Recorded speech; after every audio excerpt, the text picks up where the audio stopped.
AITA for breaking up with my fiancé because I was asked to leave his son's wedding. I'm 40F engaged to 49M. We have been engaged for almost a year now, but have been together for 7 years. The reasons why we haven't been engaged sooner is that we live in different countries. We both have kids from previous marriages. I have one child, 18F, going to her second year in college, and he has 2 kids, 22F and 20M. I didn't want to uproot my daughter and take her away from her life and friends, and for him moving to my country meant that he won't be around his kids growing up. When I met him, he was legally separated from his ex-wife, but the divorce was finalized 3 years ago. For the past 7 years, we have had a very strong relationship. I love my fiancé, and I know he loves me even more. We would visit regularly, and he usually stayed for extended periods over the summer. He has been my best friend for the last 7 years. Last year, my daughter decided to go to college in a European country. His daughter got engaged and moved to a different state, and his son, while still living with him, proposed to his GF and planned their wedding to be this summer. Last summer, we talked about finally getting together, and we both decided that I will be moving to his country. And for me, it was the leap of faith to leave everything behind and be with him somewhere where I don't know anyone or anything, but he was worth it. Last summer, he was staying with me for 5 weeks. We invited his kids for the first time to stay for 2 weeks with us. I did my best to make them feel welcome, basically did nothing other than entertaining them. There were few things didn't set well with me, but I didn't share with my fiancé. His DL had made some few rude comments. She came across as a controlling person, and the son was a bit of a pushover, but it wasn't any of my business anyway. During their visit, his son and Dill invited me to their wedding this summer, and I accepted their invite just out of courtesy tbh. Between then and now, I have asked my fiancé multiple times to confirm the invitation with the bride and groom, and I told him that there are no reasons for them to feel obligated to invite me, as I understand that it can be awkward for other family members, especially the ex-wife. For the time of the wedding, I flew to meet my fiancé. The wedding was in the bride's home state, so we booked a hotel near the venue. On the day of the wedding, I was so nervous about the reception, showing up to an event where I know no one other than my fiancé's close friend.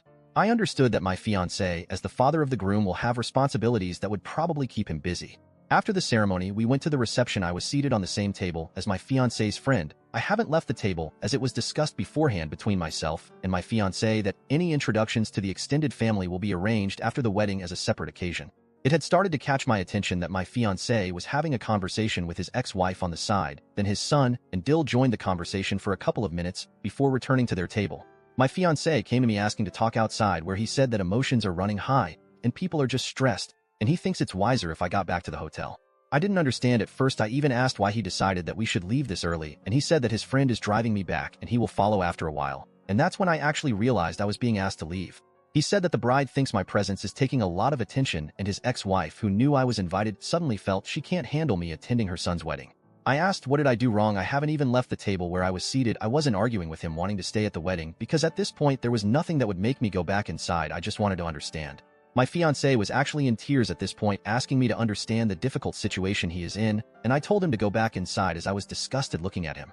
His friend came out, asked my fiancé to go back inside, and he took me to the hotel, where I asked him to wait in the lobby for me as I was packing my things to move to a different hotel. After the wedding, my fiancé called me, and I agreed to meet him, just to tell him that we were done and I'm going back home the next day. He was very emotional, asking me to stay and to try to work things out, but I was so angry for being humiliated and for him not standing up for me. I did leave the next day, and it was the most miserable flight I have ever taken. Few days after, my fiancé was at my door. I let him in, and we did talk. He begged me for another chance, saying he would do anything. I was still angry, but I had it in me to tell him that I will think about it. Next morning, I sat him down and I told him that I was willing to give our relationship another chance, but I have certain conditions, and he immediately said he would do anything. My first condition was that he will be the one moving to my country, and that his son and Dill will never be welcome in my home again. He can contact them and visit as much as he wants, but not in my home or in presence. He told he was expecting my first condition, but the second one seems very cruel, and he is heartbroken that I want to punish him in such way, and I should be more forgiving towards the kids as they are just so young.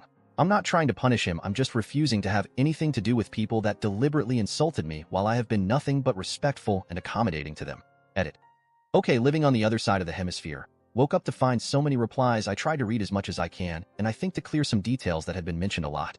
First of all, although I'm not in a good place with my fiancé, now I don't think he is that horrible person everyone is making him out to be. The support feels good though. One of things that we bonded over for all of these years is our unconditional love for our kids. I was widowed when my daughter was 6 years old, and she has been my #1 priority ever since, and that was one of the reasons he was doing most of traveling to see us. I know for a fact that he was not cheating or keeping me as mistress. He was so open about our relationship, even posting about us on his social media. The reason to why the divorce was delayed for years, even after separation, was to my understanding had to do with keeping the ex-wife on his medical insurance, as she was having a series of surgical procedures. I didn't get to meet extended family before, as they didn't all live in the same state, and traveling to see cousins or distant relatives wasn't a priority to us with the already limited time that we had together. There was one smart observation in the replies that I have read, and maybe it was an important detail to explain why I stood out in the wedding. I'm of a different ethnicity than most, if not all, of the people that was in the wedding. The ex-wife, the son, and the dill are very religious, and I'm not even Christian, and I know they had a problem with my fiancé marrying non-Christian.